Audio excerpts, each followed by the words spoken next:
Expand your vocabulary with our Core 2,000 Words ebook. It's free and packed with essential expressions that you'll use on a daily basis. Start building your vocabulary today. Click the link in the description below to download your free Filipino ebook before it's gone.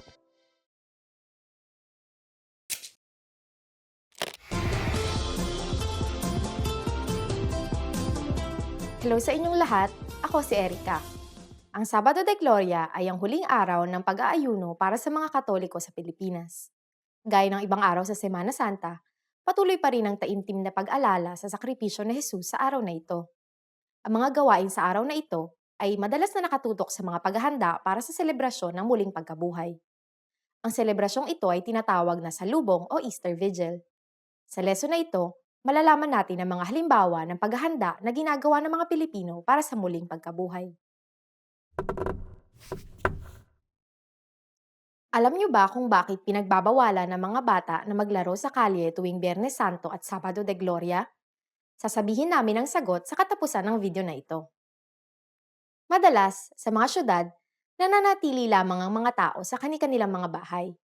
Pinagbabawal ang pagkain ng karne at pag-inom ng alak. Ngunit sa mga probinsya, karaniwang maraming mga paghahanda ang ginagawa, gaya ng prosesyon. Ang prosesyon na ito ay kakaiba sapagkat ang mga babae at lalaki ay hiwalay. Nagdadala ng kandila ang parehong mga babae at lalaki, ngunit ang mga babae ang inaatasang sumunod sa imahe ng Birheng Maria habang ang mga lalaki naman ang sumusunod sa imahe ni Jesus. Matapos ang prosesyon, ang mga tao ay nagtitipon-tipon sa labas ng simbahan para sa isang ritual na pinangungunahan ng kura paroko. Matapos ito, susunod ang lahat ng mga tao papasok ng simbahang madilim. Dito, mula sa sindi ng kandila ng kura paroko, isa-isang masisindihan ang mga kandila ng mga parokyano. Sa loob ng isang saglit, ang buong simbahan ay magliliwanag sa pamamagitan ng mga sindi ng kandila ng bawat isa. Isa ito sa mga pinakataimtim na sandali ng pagdiriwang. Ang salubong ay ang pagsasadula ng pagtatagpo ng Birheng Maria at ng muling nabuhay na Jesus. Madalas, isa ito sa pinakamalaking pagsasadula na nagaganap sa mga parokya. Liban na lang sa pagsasadula tuwing Pasko. Ang pagsasadulang ito ay tinatanghal sa gitna ng misa, kung saan ang misa ay nagsisimula sa takip silim, simbolo ng kamatayan ng dilim, at matapos ang maiksing dula ng muling pagkabuhay, natatapos ang misa sa bukang liwayway, na sumisimbolo sa muling pagkabuhay.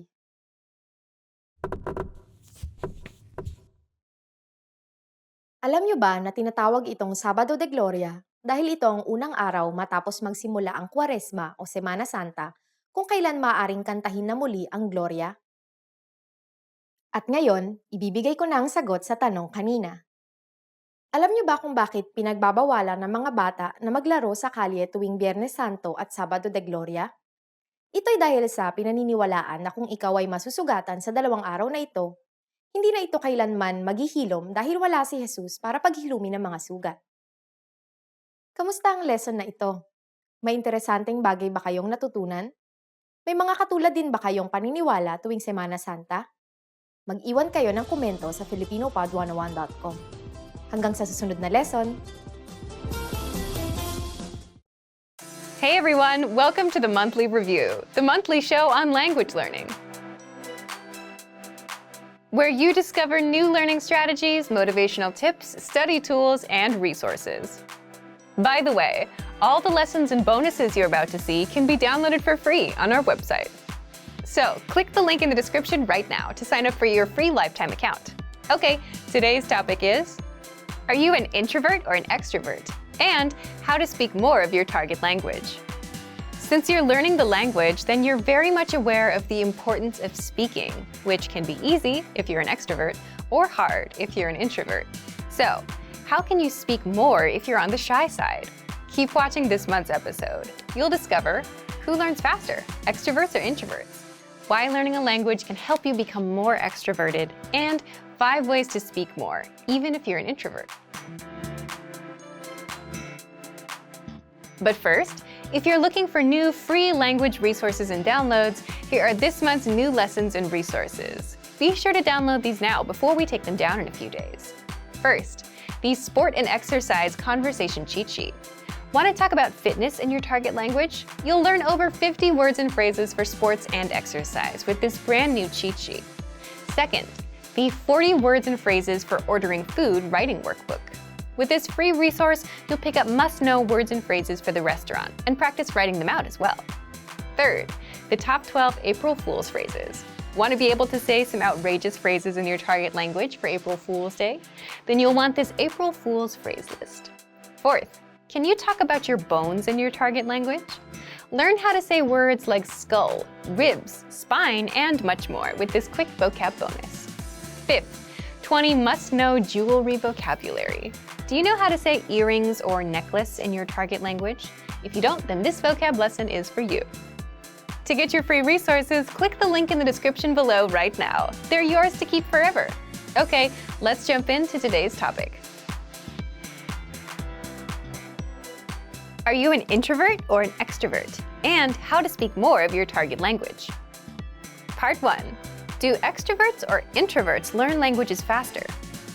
If you've ever wondered whether introverts or extroverts learn the language faster, there have been studies done on this. And as you'd expect, extroverts do have an advantage when it comes to speaking and overall conversational skills. Of course, these studies didn't take into account mistakes you may make, such as grammar, vocab, etc. And introverts? Introverts tend to observe and listen more, and tend to be better listeners. Do you agree with these findings? Leave a comment. So the key takeaway is they each have their own advantages. One has something that the other lacks. And that makes sense, doesn't it? If you speak less, your speaking skills will be weaker. And if you want to just speak a lot, you get good at speaking but miss out on the other skills, like listening and reading. So unfortunately, you can't really say who learns faster based on personality alone, just that each one has their advantages and disadvantages. But personality aside, success with a language will always depend on your attitude towards learning itself and how much time you put in. The person that has a better chance of becoming fluent will always be the one that puts in more time to learn, practice, get feedback, adjust with the feedback, and not so much about whether they're extroverted or introverted. But what if you're an introvert who wants to be able to speak more?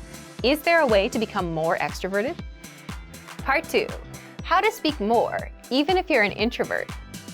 There are ways to become more extroverted, at least more than your usual self. How? Well, first, by learning a language.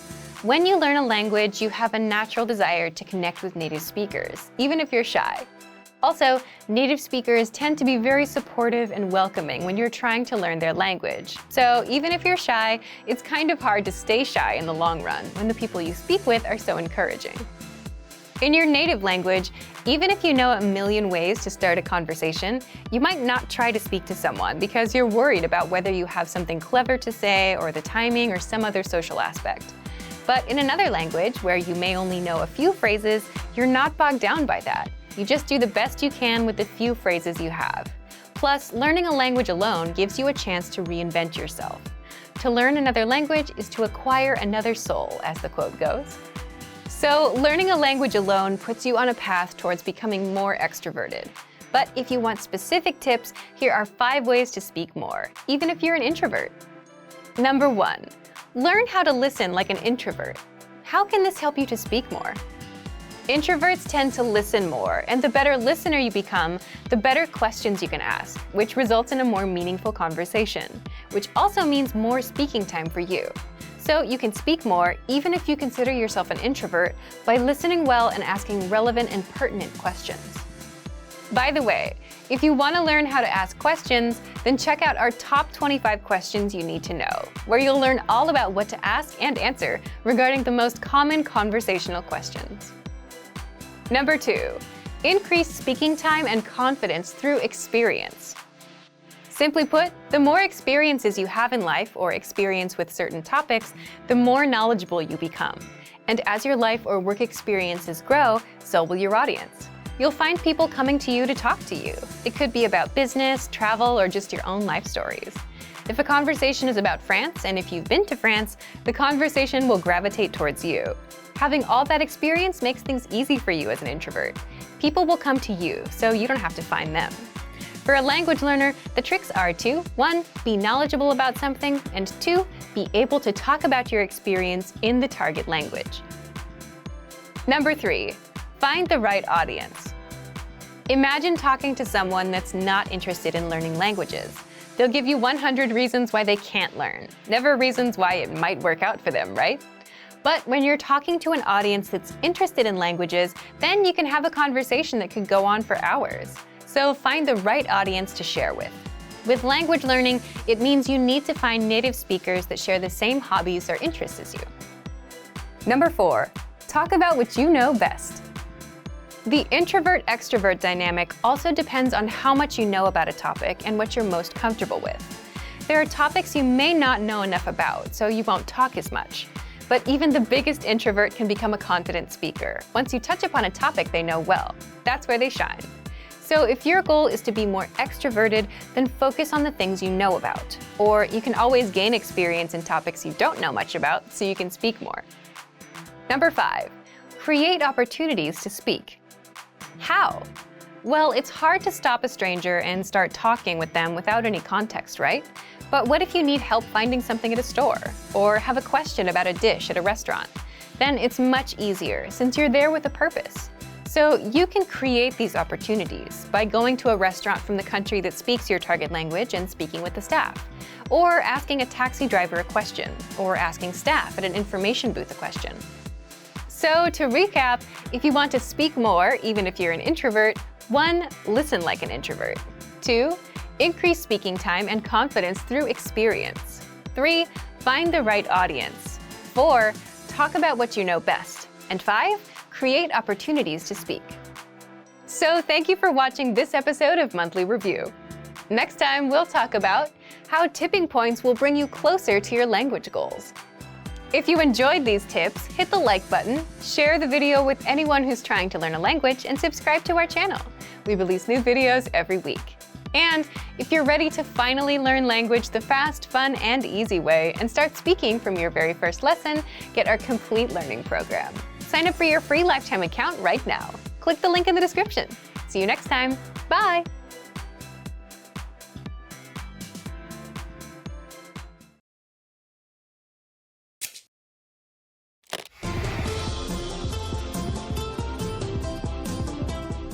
Hello sa inyong lahat, ako si Erika. Matapos ang isang linggo ng kalungkutan, sa wakas, araw na ng pagdiriwang. Ang linggo ng pagkabuhay ay isang araw ng katuwaan at selebrasyon para sa mga Pilipino. Para sa maraming Katoliko, ang salubong ay hindi lamang nagaganap sa gabi ng Sabado de Gloria, kundi sa madaling araw rin ng linggo ng pagkabuhay. Maliban dito, marami pang mga tradisyon at gawain na nakapaloob sa araw na ito. Sa lesson na ito, alamin natin kung paano ipinagdiriwang ng mga Pilipino ang linggo ng pagkabuhay.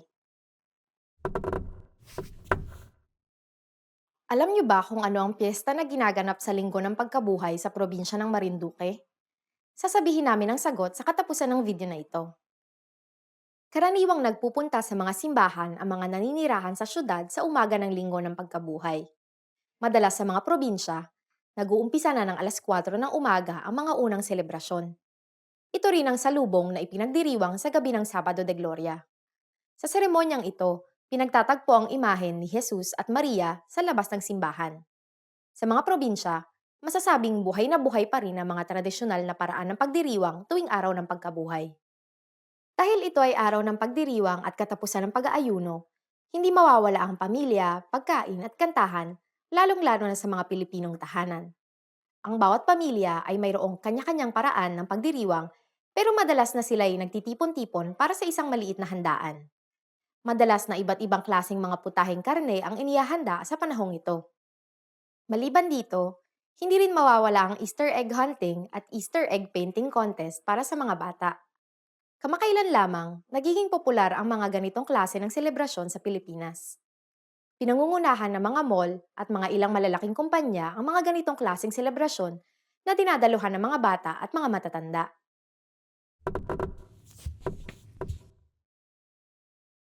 Ito ay isa sa pinakamatrapik na araw sapagkat napakaraming mga tao ang nagbabalikan na sa syudad. Madalas na puno ang mga paliparan, pier at terminal ng mga bus sa araw na ito.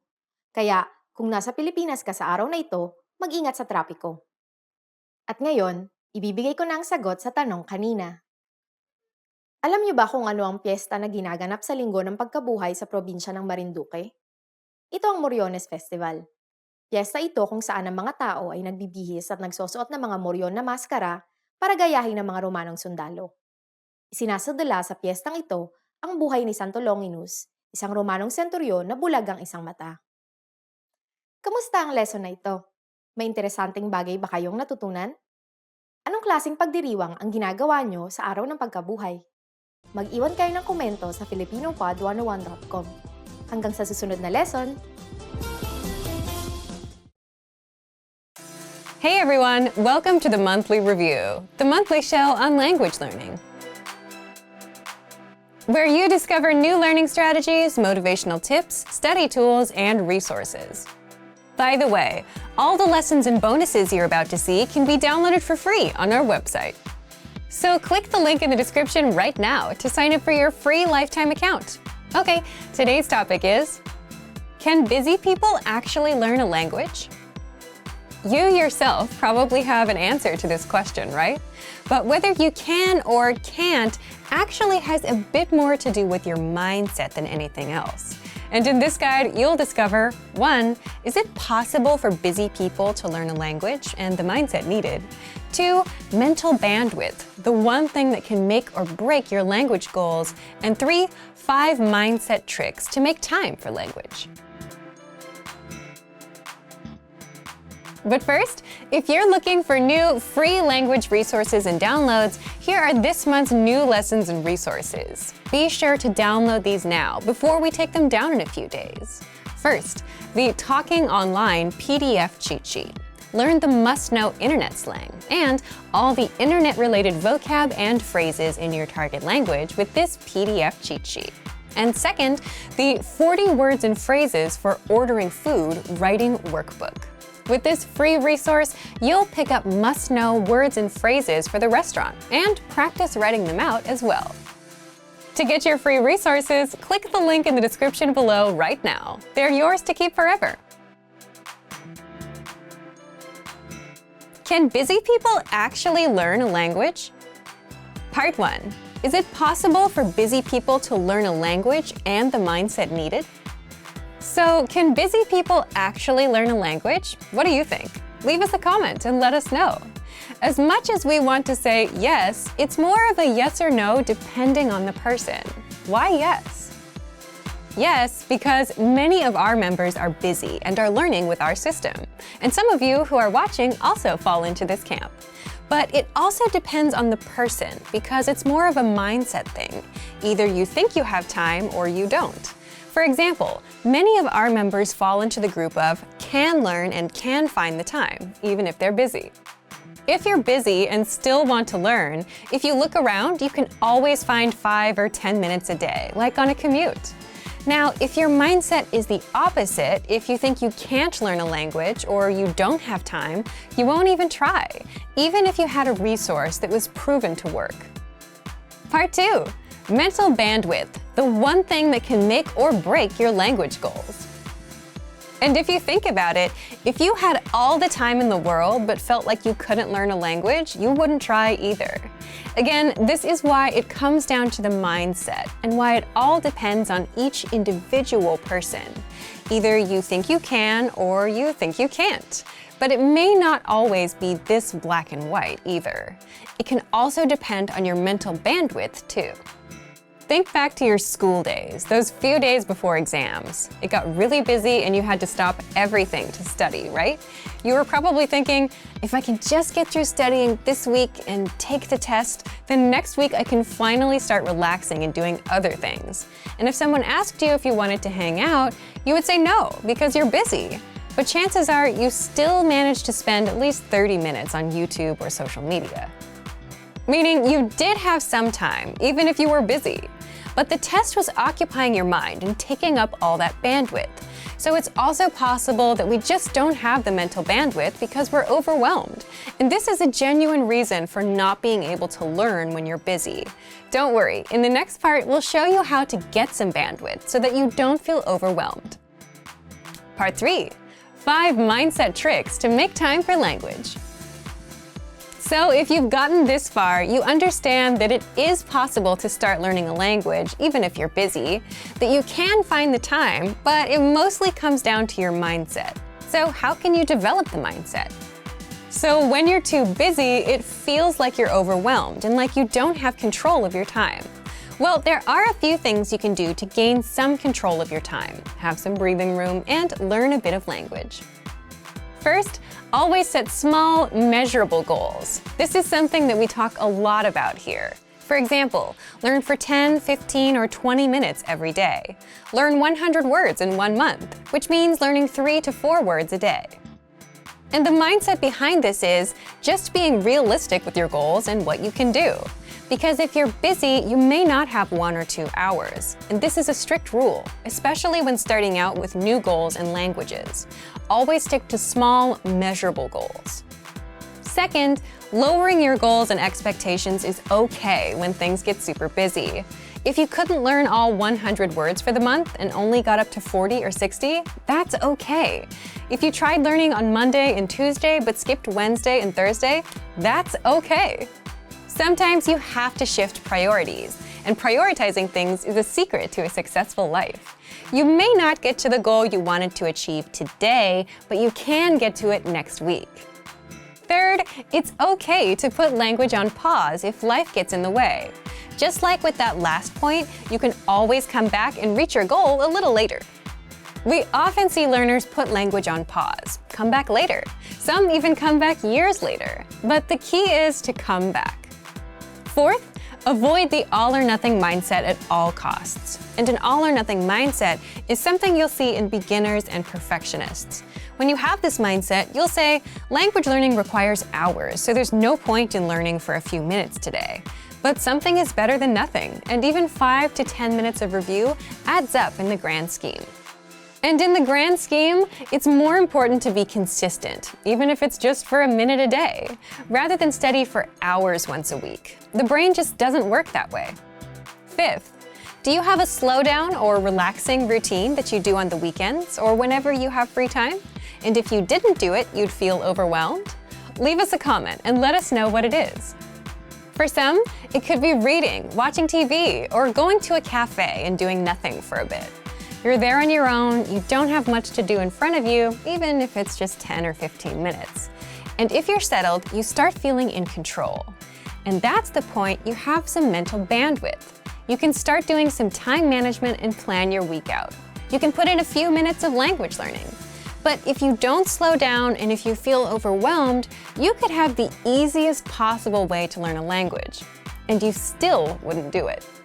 So, back to you. If you were busy, do you think you'd be able to learn a language? Leave us a comment.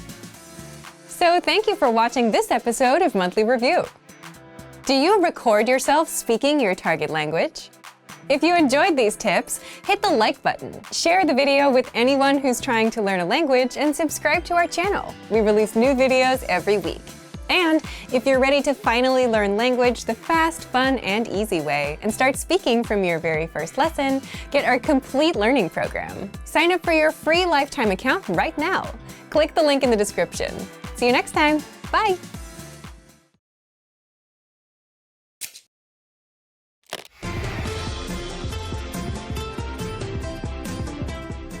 Hello sa inyong lahat, ako si Erica. Alam niyo ba kung ano ang Huwebes Santo? Ito ang Huwebes bago ang linggo ng pagkabuhay at kabilang ito sa Semana Santa. Ayon sa Biblia, ito ang araw kung kailan naganap ang paghuhugas ng paa at huling hapunan ni Jesus. Dahil karamihan sa mga Pilipino ay Katoliko, isa ito sa mga pinakamahalagang araw sa bansa. Sa lesson na ito, malalaman natin kung paano nagninilay ang mga Pilipino sa panahong ito. Alam niyo ba kung bakit tuwing Huwebes Santo, halos walang kotseng dumadaan sa pinakatrapikong kalye sa Maynila? Sasabihin namin ang sagot sa katapusan ng video na ito. Sa araw na ito ay pinagdiriwang ang huling misa bago ang Pasko ng Pagkabuhay. Ang misang ito ay mahalaga sapagkat nakapaloob rito ang pagsasadula ng paghuhugas ng paa ng mga apostol kung saan ang pari bilang Jesus ang maghuhugas ng mga paa ng mga lay minister bilang mga apostol. Sa misang ito rin makikita ang unang pagtatatag ng Eukaristiya ayon sa huling hapunan sumunod sa prosesyon ng Santissimo Sacramento. Dahil ito ang simula ng pasyon ni Hesukristo, may iba't ibang paraan ng pagninilay ang mga Pilipino. Sa araw na ito, Maraming Pilipino, lalo na ang kabataan mula sa Metro Manila na nagsasagawa ng prosesyon. Sila'y naglalakad ng mahigit kumulang na 25 kilometro paakyat ng bundok patungo sa Antipolo Church. Ang isa pang paraan ng pagninilay at pag-alala sa paghihirap ng Panginoon ay ang tradisyon ng bisita iglesia. Ang bisita iglesia ay madalas ginagawa kasama ang pamilya sa gabi ng Huwebes Santo. Dito, bumibisita ng 7 simbahan ang mga tao habang dinadasal ang daan ng krus. Ang dasal na ito ay naglalarawan ng mga pangyayari sa pasyon o mga huling oras ni Jesus sa 14 na estasyon ng krus.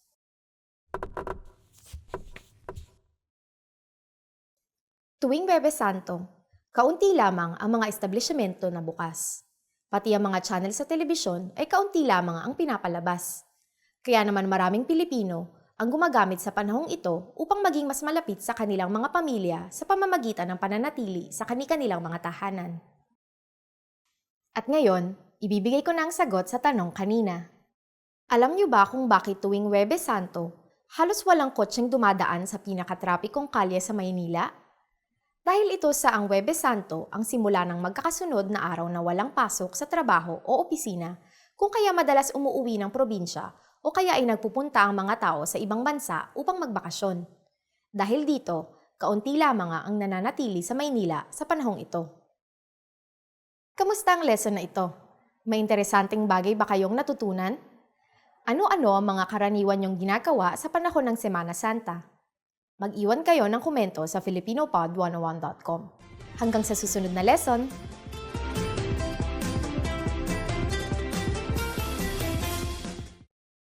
Hey everyone! Welcome to the Monthly Review, the monthly show on language learning, where you discover new learning strategies, motivational tips, study tools, and resources. By the way, all the lessons and bonuses you're about to see can be downloaded for free on our website. So click the link in the description right now to sign up for your free lifetime account. Okay, today's topic is how to learn a language in 2022. If you're planning to learn a language in 2022, then this episode is for you, especially if you want to finally succeed with your New Year's resolution, instead of failing or giving up in the next week or two. That's why today you'll discover 1. The 4 critical steps you need to take when learning a new language, and 2. How to set goals and New Year's resolutions that won't fail you in 2022. But first, if you're looking for some free language resources and downloads, here are this month's new lessons and resources. Be sure to download these now before we take them down in a few days. First, the Using Opposites Conversation Cheat Sheet. With this new cheat sheet, you'll learn common opposite adjectives like near and far, hot and cold, and grammar rules on how to use these words in a sentence. Second, the How to Say Goodbye PDF Writing Workbook. With this printable PDF, you'll pick up some common parting greetings and be able to practice writing them out. Third, can you talk about cars in your target language? Learn how to say words like tire, windshield, headlights, and more with this quick vocab bonus. Fourth, must know words and phrases for public transportation. Learn how to say ticket, bus, train, and much more with this quick 1-minute lesson. Fifth, the 10 habits of highly effective language learners. Wondering which habits will help you succeed with language learning? Then check out this free lesson. To get your free resources, click the link in the description below right now. They're yours to keep forever. Okay, let's jump into today's topic. How to learn a language in 2022. Part 1. The 4 critical steps you need to take when learning a new language. Every time you start a new language, you should start with 1. Goals, 2. Anchor points, 3. Grammar, 4. Reading. What are these 4 steps, and why do you need them to succeed with language learning? Let's jump in. The first one is goals. Everything starts with a goal, but your goal itself can also lead you to failure if you don't set it the right way. So more specifically, you need to set small, measurable monthly goals instead of just, I want to learn a language and be fluent this year. We'll cover goals in the second part of this episode, so stay tuned. After goals, the second step is setting anchor points. What are anchor points? Imagine a small ship in the middle of a big lake. It's windy, lots of waves, and the ship is bobbing up and down, drifting all around. What would you use to stop the ship from drifting away? An anchor. And just like an anchor keeps the ship in place, anchor points keep you from drifting away from your language. So an anchor point is a connection to the language that keeps you attached to the language and motivated to learn the language. One great example is language school. Imagine you signed up and paid thousands of dollars up front. Paying that much would motivate you to make the most of your time there. It's also a big commitment, one that you can't easily back out of. And school dictates your schedule. You have to wake up early, you have to do homework. Your life revolves around the classes. And as such, language school and the language itself become anchor points that your life revolves around. Anchor points can also be family or a partner that speaks the language you're learning. You're around them, you're exposed to the language, so your motivation to learn gets a bit stronger. Buying a language learning program or textbook are also examples of good anchor points. You invested your hard-earned money, which means you're serious about learning. Plus, you want to make sure your investment doesn't go to waste, so you're more motivated. If you're wondering if you have any anchor points, you already have at least one.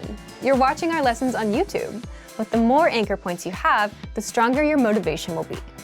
So if you're into music or TV shows in your target language, those can serve as anchor points too. These are things that connect you to the language and add a bit of motivation to learn more, or at the very least, understand what you're watching or listening to. We covered goals and anchor points. What's next? The third step is you must have a good grasp of grammar of your native language. Now, you might wonder, if you're learning a new language, why focus on your native language? Well, as native speakers, the problem is we know what good grammar sounds like, but we can't explain how or why our language works the way it works. So if you don't have a good grasp of grammar, the backbone or the rules of a language, then you'll have a tough time learning a new language. You'll jump in and start learning words and phrases, but you'll never learn how to put them together and make sentences. That's a common problem beginners have. Now, if you already know the grammar of your native language, how do you apply that to your target language? For example, if you're an English speaker, and if you know that English sentences follow the subject, verb, object pattern, and if you know that languages have specific sentence patterns, then you'd go look at patterns. Then, you'd have a good idea of how to create your own sentences, instead of learning random words first. Finally, the fourth step is reading. Reading is good simply because you can do it anywhere, anytime, and without a teacher.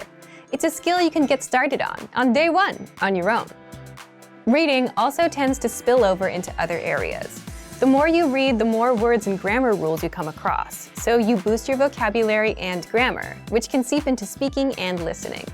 If you read out loud, you're practicing two skills at once. Now, we've covered what you need: goals, anchor points, reading, and grammar. Setting anchor points, knowing your own grammar, and reading are simple enough, but how do you set goals that don't lead you to failure? Part 2. How to set goals and New Year's resolutions that won't fail you in 2022. The goal that you set can make or break your language learning journey, so setting the right goals makes all the difference between success and failure. Just think about all of the common New Year's resolutions. What comes to mind? Goals like, I want to be fluent someday. I want to speak the language. I want to lose weight. I want to save more money. These big, vague goals often lead to failure because you simply have no idea how to approach the goal and you don't know what you're aiming for. Instead, your goals should be small, measurable, and monthly. For example, speak 1 minute of conversation by the end of the month. Learn 100 words by the end of the month. Finish Chapter 1 of your language textbook by the end of the month. If you're using our program, finish 20 audio lessons by the end of the month. All of these are small and specific. 1 minute, 100 words, 1 chapter, 20 audio lessons. This means that they're easy to reach, unlike something vague like fluency. They're also measurable. You know when you reach 1 minute. You can check if you know all 100 words or if you finished all 20 lessons. If you aim for fluency, you won't know when you hit it. It's too vague and too big of a goal, and it may take years to hit. Finally, all of these goals have a deadline, the end of the month. That would mean January 31st of this year. Deadlines give you a clear date to aim for, and without one, you'll forever be floating around without much progress. So set a deadline for the end of every month. So now that you know how to set small, measurable monthly goals, leave us a comment. What's your small, measurable monthly goal, and what's the deadline? So thank you for watching this episode of Monthly Review. If you enjoyed these tips, hit the like button, share the video with anyone who's trying to learn a language, and subscribe to our channel. We release new videos every week. And if you're ready to finally learn language the fast, fun, and easy way and start speaking from your very first lesson, get our complete learning program. Sign up for your free lifetime account right now. Click the link in the description. See you next time. Bye!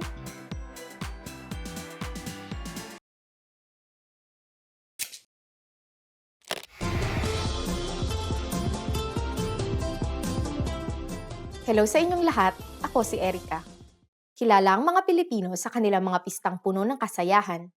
Ngunit ang Biyernes Santo ang isa sa kakaunting pampublikong holiday na naiiba kaysa karaniwan.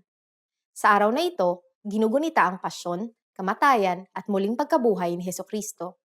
Walang kahit anong uri ng pampublikong katuwaan o pagdiriwang ang nagaganap sa araw na ito. Sa lesson na ito, tuklasin natin kung paano inoobserbahan ng mga Pilipino ang Biyernes Santo. Alam niyo ba kung ano ang ekspresyon na galing sa pangalan ng araw na ito? Sasabihin namin ang sagot sa katapusan ng video na ito. Ang Biyernes Santo ay ginugunita sa pamamagitan ng mga prosesyon sa kalye habang sinusundan ang kwento ng daan ng krus.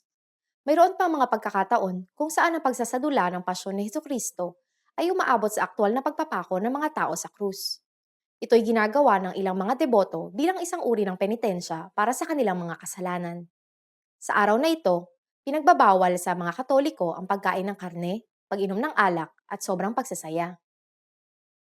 Ang 7 palabras ay ang paggunita sa huling mga salita ni Jesus habang siya ay pinapako sa krus. Ang mga kasabihan na hango sa 7 palabras ay nagtuturo ng mga aral tungkol sa pagpapatawad, kaligtasan ng kaluluwa, pakikipagkapwa-tao, pagkaabandona, pagkabalisa, tagumpay, at ang muling pagsama sa Panginoon. Sa araw rin na ito, nagtatapos ang pabasa. Ang pabasa ay isa sa mga paraan para alalahanin ang sakripisyo ni Jesus sa pamamagitan ng pag-awit ng salaysay ng buhay, pasyon, kamatayan at muling pagkabuhay ni Jesus. Ang senakulo ay isa rin sa mga paraan ng paggunita ng araw na ito. Ito ay ang pagsasadula ng pasyon. Sa ibang rehiyon ng bansa, tinatanghal ang senakulo sa buong linggo ng Semana Santa.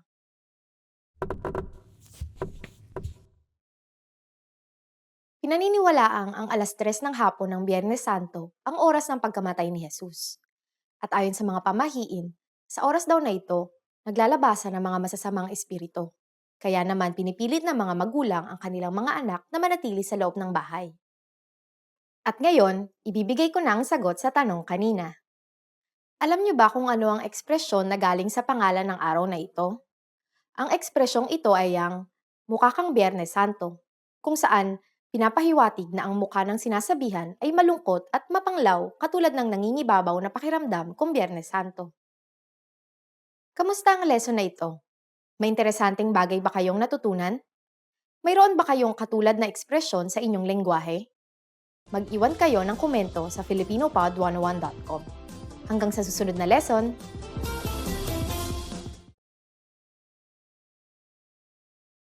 Expand your vocabulary with our Core 2000 Words ebook. It's free and packed with essential expressions that you'll use on a daily basis. Start building your vocabulary today. Click the link in the description below to download your free Filipino ebook before it's gone.